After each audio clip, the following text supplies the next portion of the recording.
il ne faut pas s'arrêter là. Bien sûr, il siège sur son trône de gloire. Mais qu'est-il dit après? Toutes les nations seront rassemblées. Il séparera les hommes les uns des autres comme le berger.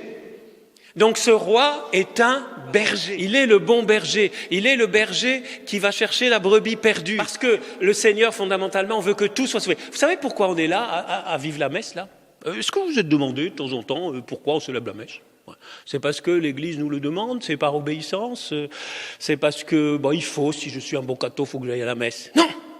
On célèbre la messe parce que nous croyons que nous revivons, nous continuons, nous mystérieusement, sacramentellement, le salut de Jésus. C'est-à-dire que par la messe, les effets de son salut va rejoindre, salut, c'est-à-dire sauver de la mort, du péché, de la tristesse, de la dépression en temps de confinement, de toutes sortes de choses, même parfois de la maladie physique, il nous guérit parfois même dans notre corps. Bref, que ce salut, cette guérison, salut-guérison, c'est très proche, que rejoignent de plus en plus de monde. Et nous croyons que même si l'Église est quasiment vide ici, par notre prière en communion tous avec vous en ligne, avec tous les chrétiens du monde entier, nous croyons que son salut va rejoindre, que le bon berger utilise ce qu'on appelle un sacrement, utilise ce moyen très mystérieux, miraculeux, très difficile à comprendre avec notre petite tête, et à la fois tellement simple, pour rejoindre des cœurs et les sauver. Notre Dieu est le sauveur, créateur et sauveur. Il veut que tous soient sauvés. Lisons bien. Ce feu éternel est préparé pour qui? Pour le diable et ses anges, pas pour les hommes, ni les femmes d'ailleurs, pas pour les enfants de Dieu.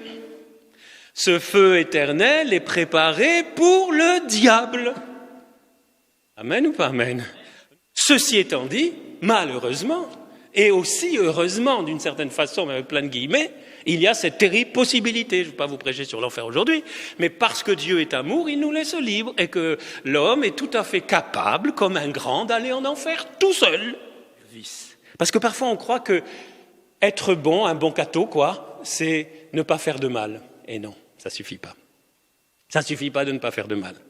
Le Seigneur nous invite à faire le bien, et si possible bien le faire, enfin essayer Aimer, ce n'est pas simplement ne pas haïr. Madeleine Delbrel, que je vous conseille de connaître si vous ne la connaissez pas, disait « Servir ses frères, c'est régner avec Dieu ». La parabole est claire, elle est extrêmement concrète. C'est à actualiser dans nos vies. Mère Teresa, souvent, commentait cette parabole et l'actualisait pour nous. Je vous invite à la lumière de l'Esprit Saint qui est là, qui est dans vos cœurs, à demander au Seigneur, Père, aide-moi à voir comment vivre concrètement ce règne, ton règne dans ma vie, comment servir dans ma vie actuelle, continuer et développer. Notre service, il doit être concret et il doit être quotidien.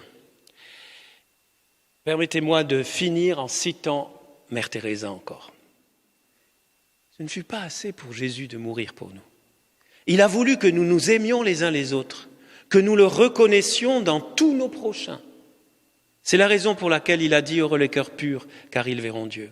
Et pour être sûr que nous comprenions sa pensée, il a dit qu'à l'heure de notre mort, nous serons jugés sur ce que nous aurons été pour les pauvres, les affamés, les nus, les sans logis. Et il se fait lui-même, Jésus, cet affamé, ce nu, ce sans logis, pas seulement affamé de pain, mais affamé d'amour. Pas seulement dénué d'un morceau de tissu, mais dénué de dignité humaine. Pas seulement sans logis par manque d'un lieu où vivre, mais sans logis pour avoir été oublié, mal aimé, mal soigné, pour n'avoir été personne pour personne, pour avoir oublié ce qu'est l'amour humain, le contact humain, ce que c'est que d'être aimé par quelqu'un.